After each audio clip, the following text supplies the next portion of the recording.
There are 4 sections in this practice test.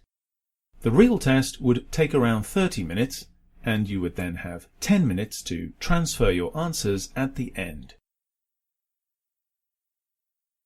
In a moment, you are going to hear a conversation between 2 friends, Mitchell and Lucy, about how to get from Narita Airport in Tokyo to the downtown area. Before you listen, you have some time to look at questions 1 to 10.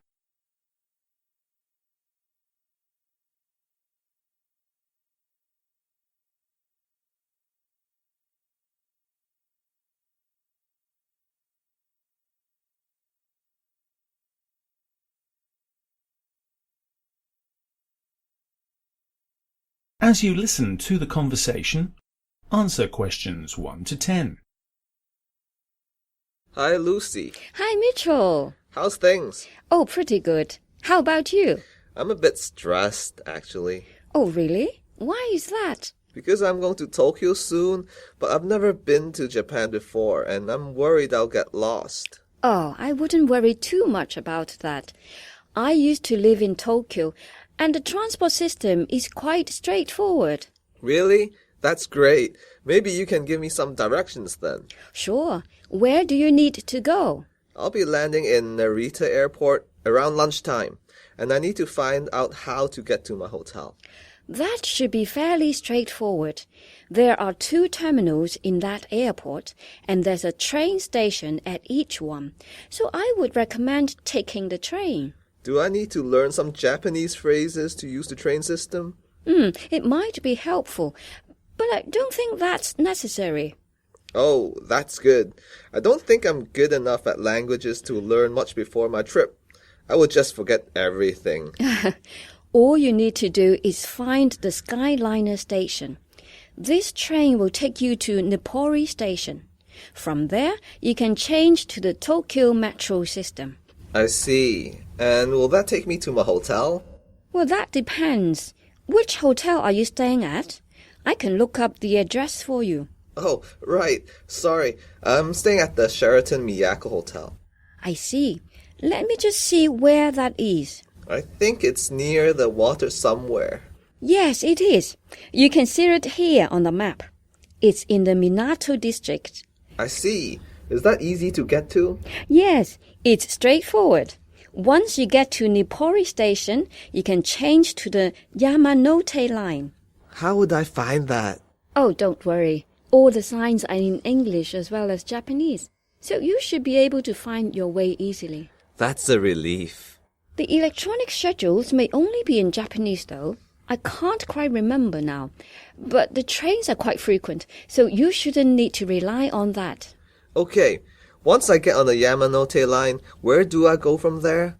You should take that train to Komagome Station and then change again to the Namboku line. Is that far? Not far at all. From Nippori to Komagome Station is only 3 stops. Sounds good. Once you get on the Namboku line, it's 12 more stops to Shirokanedai Station. And that is where my hotel is? Yes, it's about a 5-minute walk from that station. That's fantastic. Thanks so much for your help. Not at all. My pleasure. Enjoy your trip. I will. Thanks again. The real listening test. You would now have half a minute to check your answers.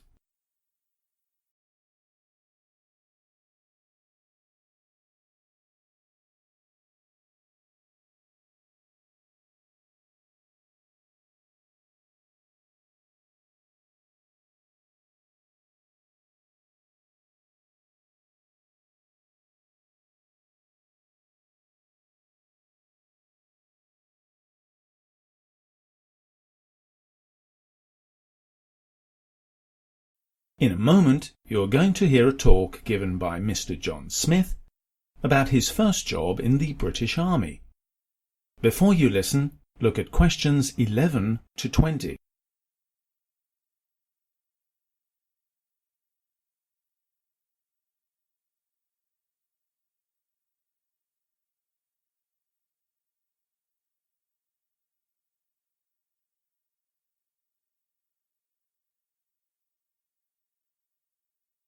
As you listen to the talk, answer questions 11 to 20. My first job was in the British Army. This is 25 years ago now. And I was a paratrooper.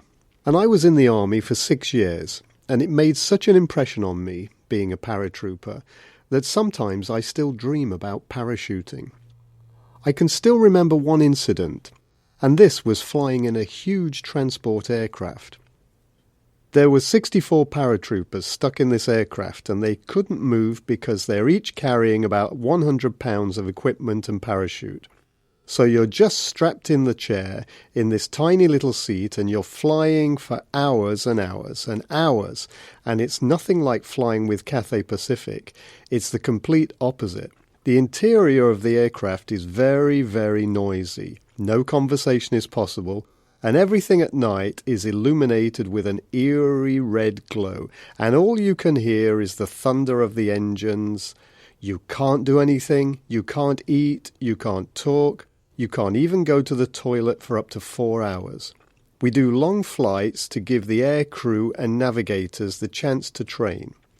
I can remember looking out of the window one twilight in the gathering night, and I could see I was looking up at the tops of the mountains. We were actually flying so low. We were flying through the valleys in a mountainous area in Scotland, and I was really afraid. The aircraft was jumping around and being buffeted because it was very low. And after these long hours, you're just waiting for the order to go. And then finally you see activity. The air crew start running. They run over bodies because there's no space left. So they step on your lap and they step on your equipment, and you can see the jump master opening the door, and your heart is really beating at this stage, and he looks out and I can't see a thing. It's just jet black. This is a night parachute descent to give soldiers practice in jumping at night. And then the door opens wide, and I remember seeing a sheet of rain. Now this rain is not falling vertically, it's being driven by the aircraft speed, so it's horizontal, just like a glass wall.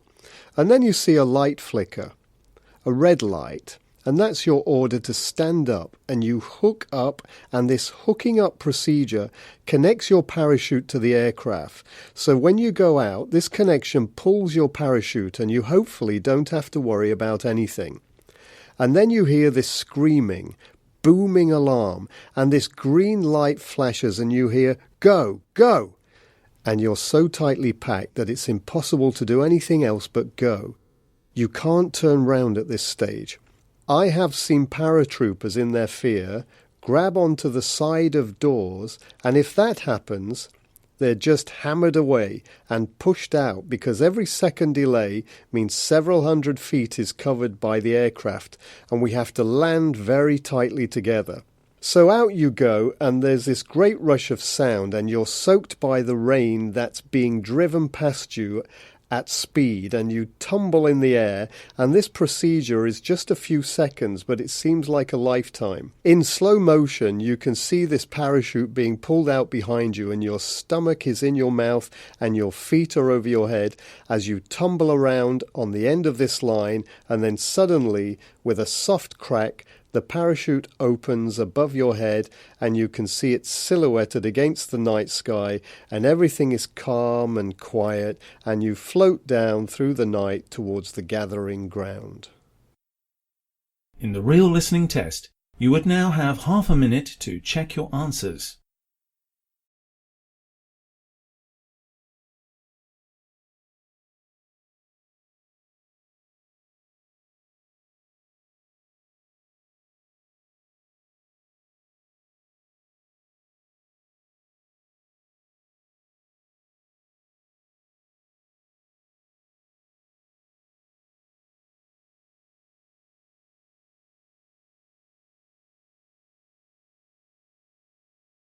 In a moment, you are going to hear a discussion between 3 colleagues, Caroline, Chris and Richard.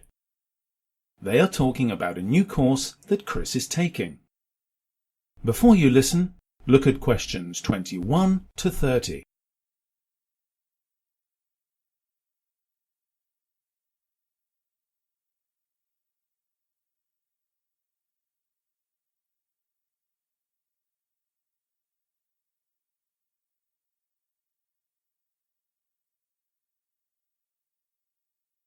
As you listen to the discussion, answer questions 21 to 30. Hi Chris, how's it going? I hear you've started your new course on, what is it, Chinese traditional medicine? Hi Caroline. Yes, that's right. Well, kind of. Actually, I'm going to specialize in acupuncture. I've never been sure exactly what traditional medicine involves. Can you explain it to me? Okay. Basically, traditional medicine is about the whole or entire system or person. Traditionally, the Chinese regarded a person as an integrated body, mind, and spirit. So, traditional medicine takes the whole physical, mental, and emotional entity of a person into account.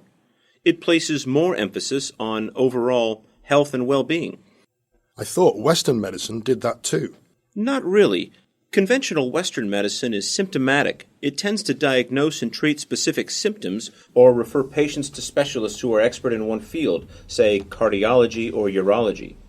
They can treat a heart or kidney problem very effectively, but don't necessarily relate their diagnosis and treatment to the whole person or to their lifestyle habits. Well, so what? A sick person just wants to feel better, don't they? If I go to the doctor with a pain, I want it alleviated and cleared up quickly.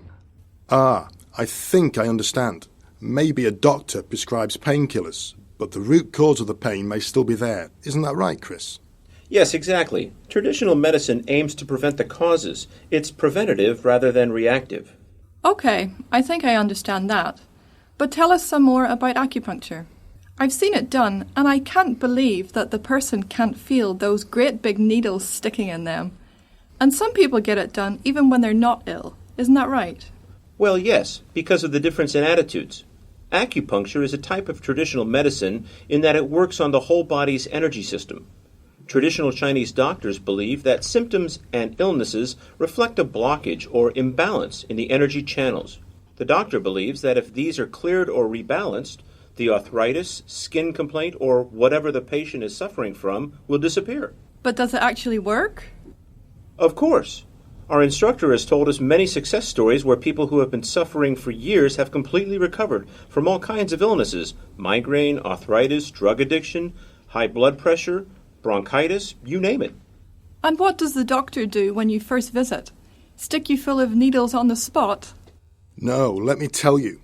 Been to a traditional medicine practitioner before, so I know. She had a long chat with me on my first visit, looked at my eyes, tongue colour, took my blood pressure, and told me to stop drinking coffee.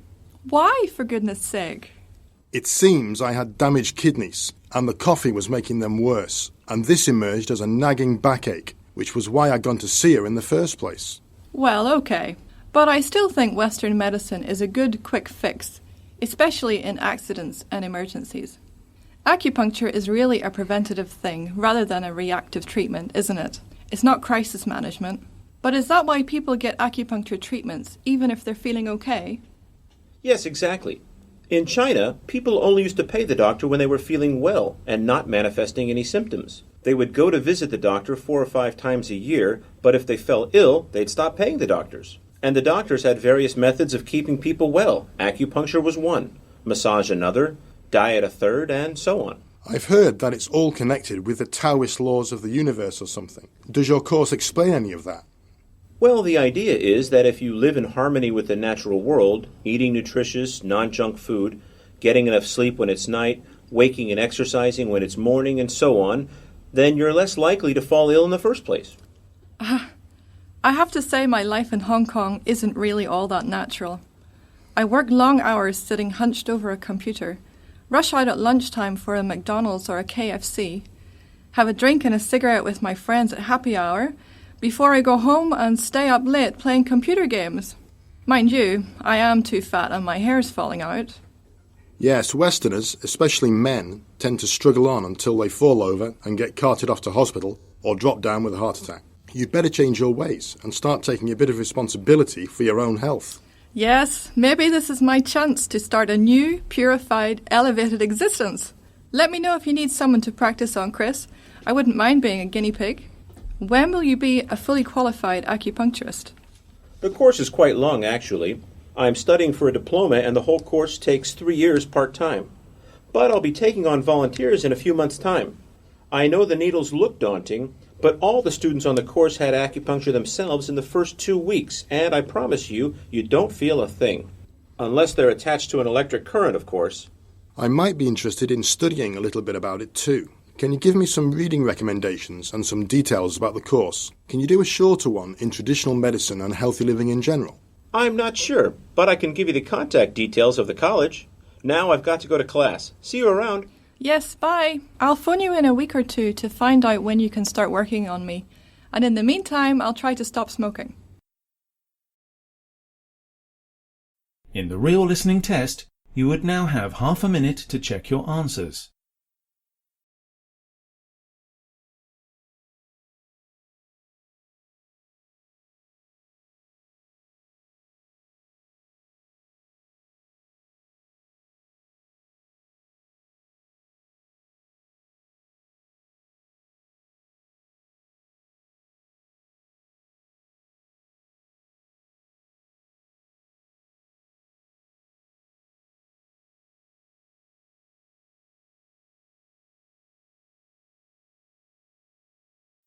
In a moment, you are going to hear a lecture given by Ms. Christine Burns about different ways of evaluating educational programs.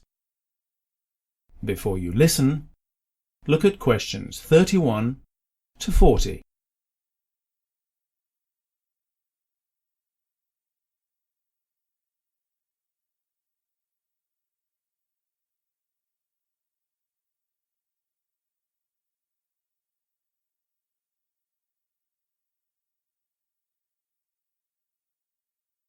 As you listen to the lecture, answer questions 31 to 40. Okay, I'm going to talk today a little bit about program evaluation. A number of different ways have been developed to evaluate learning programs of various types, but I think we can identify 6 major approaches, and these are the systems approach, objectives approach, goal-free approach, decision-making, expert, and responsive. So first, the systems approach.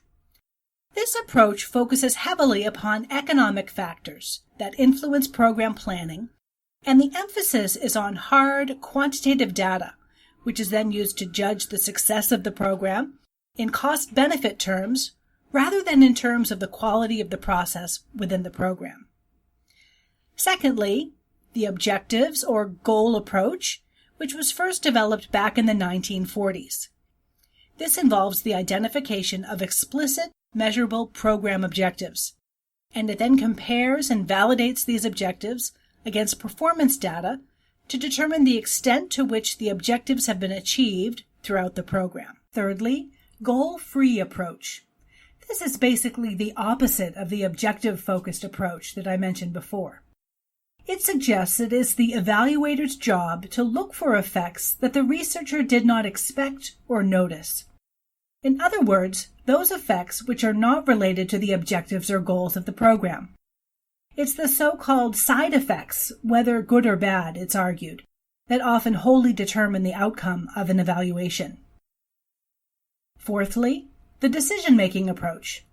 The aim of this is to assist administrators of a program in making informed decisions regarding improvements that need to be made to a program. Fifthly, the expert approach, which often takes the form of an external panel verifying a self-report done by the program operators. It's based on the idea that evaluators have particular expertise in the area of the program which they are evaluating. And lastly, the responsive or participative approach. This seeks to understand a program from multiple perspectives of all those people who are involved in running the program. It aims to respond to the needs and questions of a non-specialist audience by understanding the program from different perspectives. It's a less formal, client-centered approach that's based on equity and fairness, that's designed to be responsive to the realities of a program and the views and perspectives of the program's stakeholders. The decision-making and planning, as well as the execution and reporting, are shared amongst all those involved in the project being evaluated. In the real listening test, you would now have half a minute to check your answers.